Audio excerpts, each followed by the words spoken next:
perkenalkan, nama saya Diana Anggraini, NPM 091158041960 dari kelas B semester 7, Prodi Ilmu Administrasi Publik.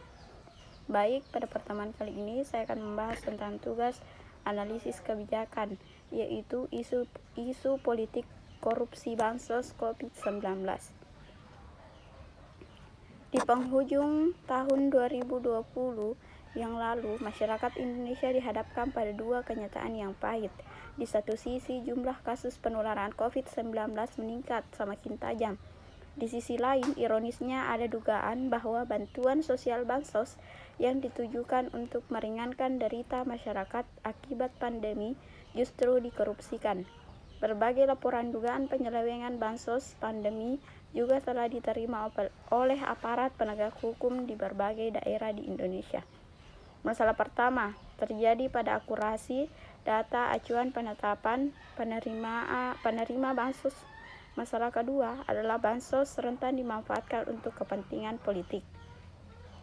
Metode inilah yang digunakan Kemensos untuk penyaluran bantuan bahan pokok COVID-19 bernilai puluhan triliun rupiah yang kemudian bermasalah. Dengan demikian, masalah ketiga pelaksanaan bansos adalah korupsi penggandaan.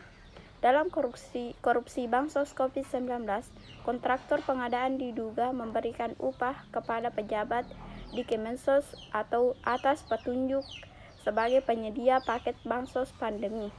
Selain itu, proses penyaluran bansos juga menyimpan masalah lain.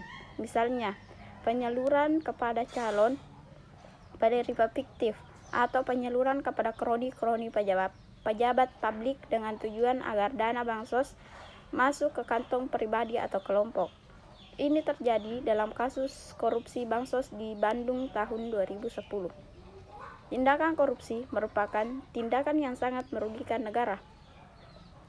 Korupsi mengakibatkan melambatnya pertumbuhan ekonomi negara, menurunnya investasi, meningkatnya kemiskinan, serta meningkatnya ketimpangan pendapatan. Korupsi dapat menurunkan tingkat kebahagiaan masyarakat di suatu negara. Masalah politisasi dan korupsi bansos tidak semata-mata disebabkan oleh kelemahan prosedur. Akarnya ada pada dua hal yang saling berkaitan, yaitu pola hubungan patron-klien yang masih dominan dalam struktur masyarakat dan politik biaya tinggi dalam sistem demokrasi Indonesia.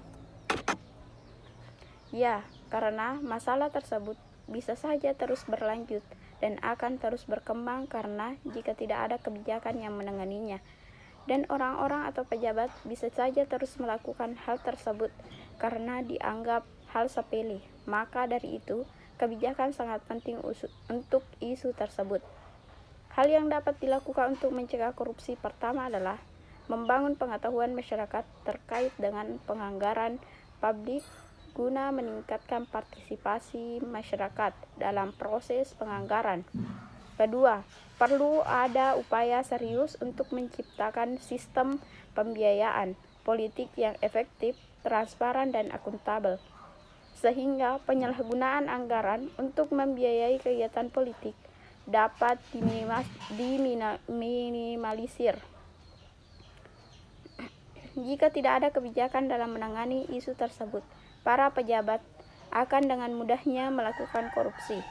Dengan adanya kebijakan, isu tersebut dapat ditangani dengan baik dan tidak melakukan korupsi dengan seenaknya.